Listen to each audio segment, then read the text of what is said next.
नमस्कार दोस्तों। तो दोस्तों आई एम क्वाइट श्योर कि आप कुछ ना कुछ ऐसे लोगों को ज़रूर जानते होंगे, चाहे वो आपके दोस्त हों, कोलीग्स हों, नेबर हों, रिलेटिव हों, जिन्होंने लाइफ में बहुत अच्छा ग्रो करा है। और आप ऐसा सोचते होंगे, यार मैंने तो सोचा नहीं था कि कभी ये बंदा इतना ग्रो करेगा, तो अचानक से ये इतना ग्रो कैसे कर गया है। और मेजोरिटी को ऐसा फील होता है कि growth is all about taking more degrees, getting a good job, earning a very high income etcetera. No doubt ये चीज़ें लाइफ में बहुत इंपॉर्टेंट है, बट व्हाट इफ़ अगर मैं आपको बोलूँ कि जो 1% लोग हैं ना, वो इसलिए आगे नहीं है कि वो बहुत मेहनत करते हैं, बहुत डिग्री लेते हैं, बट वो इसलिए आगे हैं क्योंकि उनकी थिंकिंग डिफरेंट है। तो आइए आज के इस कंटेंट में बात करते हैं ऐसी ही कुछ थिंकिंग के बारे में जिनको कि 1% लोग अपनाते हैं और वो मासेस से आगे रहते हैं।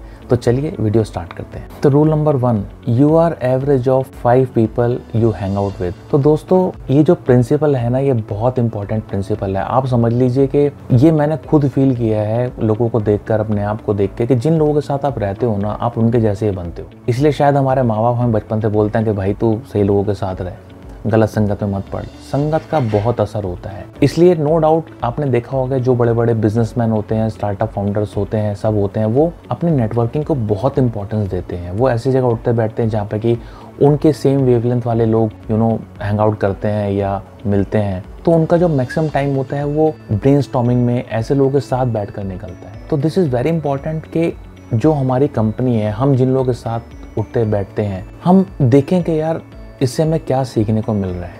क्या हम आइडियाज़ की बातें कर रहे हैं, क्या हम ग्रोथ की बात कर रहे हैं, क्या हम डेवलपमेंट की बात कर रहे हैं, या हम फालतू की टाइम पास कर रहे हैं, फालतू की बिक्रिंग कर रहे हैं, फालतू की ऐसी बातें कर रहे हैं जिससे कि लाइफ में कुछ होने वाला नहीं है। तो I am not at all think कि हमारे सारे दोस्त बहुत बड़े चैंपियन होने चाहिए। No, this is not correct. कुछ बचपन के दोस्त होते हैं जो ऐसे टाइम के हैं जहाँ हमारे इमोशंस नहीं थे, फीलिंग्स नहीं थे, ऑब्वियसली वो लोग वहाँ पे रहेंगे। But I am just saying कि हम लोगों को अपनी कंपनी को असेस करना चाहिए कि जिनके साथ हम उठ बैठ रहे हैं, क्या उनके साथ रह के लाइफ में हमें कुछ बेनिफिट हो रहा है या हम एक नेगेटिव डायरेक्शन की तरफ चल पड़े। तो बिलीव मी, जो वर्ल्ड के टॉप 1% लोग हैं वो हमेशा ऐसी कंपनी में रहते हैं जहाँ पे कि हमेशा वो कुछ ना कुछ सीखते रहते हैं, हमेशा कुछ ना कुछ नए आइडियाज जनरेट होते रहते हैं। Rule number 2, possess growth mindset. अब आप बोलोगे यार ग्रोथ माइंडसेट ये क्या होता है? हर वीडियो में या हर ऐसे कंटेंट में ग्रोथ माइंडसेट सुनने को मिलता है। जो मेरी अंडरस्टैंडिंग है ग्रोथ माइंडसेट की, वो ये है कि growth mindset always thinks about solution. ठीक है, एक जिसका ग्रोथ माइंडसेट नहीं होगा, फिक्स माइंडसेट होगा, वो बंदा बोलेगा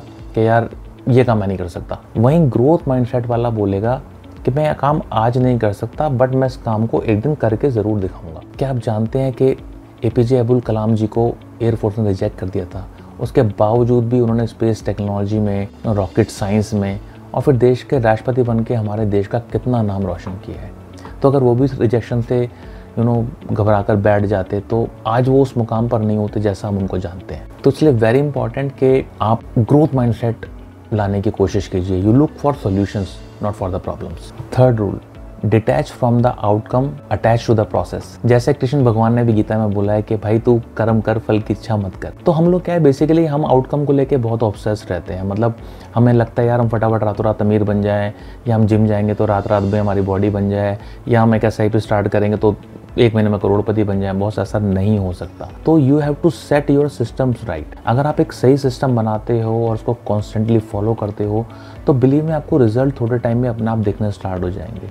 but you need to create a process. आप उसको कॉन्शियसली फॉलो करते रहिए, उसको टाइम टू टाइम असेस करते रहिए, and one day you will see कि वो प्रोसेस जो है फ्रूट्स ला रहा है, आपको रिजल्ट नज़र आ रहे हैं। So have patience, set process and follow it and wait for some time. Have patience, it will bring results. इसके ऊपर एक बड़ा अच्छा एग्जाम्पल मेरे को याद आता है। तो ब्रूस ली से किसी ने पूछा कि आप एक किक को 10,000 बार प्रैक्टिस क्यों करते हैं? तो ब्रूस ली ने पता क्या रिस्पॉन्स दिया? ब्रूस ली बोला कि भाई मेरे को ना उस इंसान से डर नहीं लगता कि जिसको 10,000 तरह की किक आती है। मेरे को उस इंसान से डर लगता है जिसने एक किक की प्रैक्टिस 10,000 बार करी है। तो this is the magic. Bruce Lee has created a process and follow it. That is why we remember him so fondly. Fourth rule, be life long learner. हमारे उपनिषद बोलते हैं विद्या ददाति विनयम। इसका मतलब है knowledge brings humility and humility brings growth. तो it's very important कि हम लाइफ टाइम कुछ ना कुछ सीखते रहें। अब सीखने का ये मतलब नहीं है कि आपको हमेशा मोटी मोटी फिजिक्स केमिस्ट्री की किताबें पढ़ती रहनी है। No, not like that. सीखने का मतलब है कि आपको लाइफ में हर जगह कुछ ना कुछ सीखने को मिल सकता है। आप रोड पे चल रहे हैं, थोड़ी सी ऑब्जर्वेशन ओपन रखेंगे तो आपको कुछ सीखने को मिलेगा।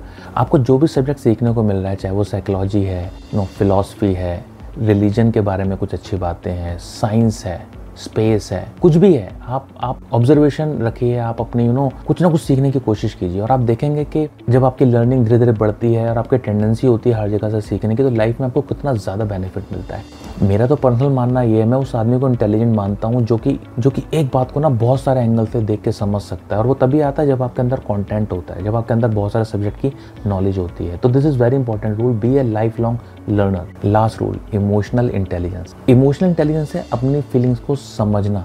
जब हम अपनी फीलिंग्स को समझते हैं तभी हम दूसरे फीलिंग्स को समझ सकते हैं। इमोशनल इंटेलिजेंस को हम ब्रॉडली 5 स्टेप्स में समझ सकते हैं।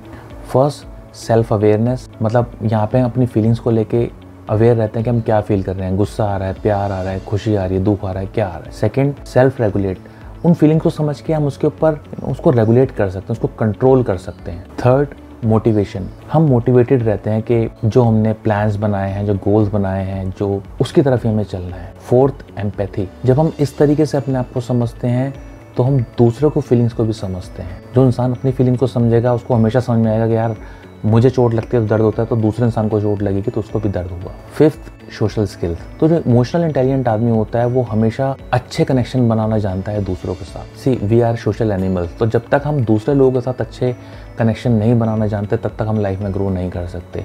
इसलिए ये सोशल स्किल और मोर ओवर ये इमोशनल इंटेलिजेंस के जो 5 स्टेप हमने डिस्कस किए हैं, इनको समझना बहुत ज़रूरी है और उनको सीखना बहुत ज़रूरी है अगर आप लाइफ में ग्रो करना चाहते हैं तो दोस्तों आज के इस कंटेंट में हमने 5 चीज़ों के बारे में बात करी है, and I am quite sure कि अगर हम लाइफ में इन चीज़ों पर थोड़ा सा ध्यान देते हैं, ऐसा नहीं है कि इसको हमने सुन लिया तो उसमें हम परफेक्ट हो गए।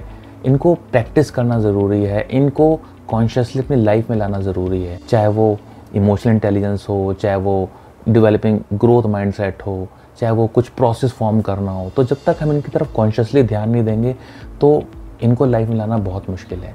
तो आई रिक्वेस्ट कि आप किसी एक सब्जेक्ट को पकड़िए, किसी एक रूल को लीजिए और अपनी लाइफ में उसको लाने की कोशिश कीजिए, and I am quite sure कि you will feel hell lot of difference. जब कोई चीज़ हमारा खुद का एक्सपीरियंस बनती है तब उसकी बात ही अलग होती है। तो दोस्तों आपने इस कंटेंट को यहाँ तक देखा उसके लिए बहुत बहुत धन्यवाद। मिलते हैं अगले कंटेंट में।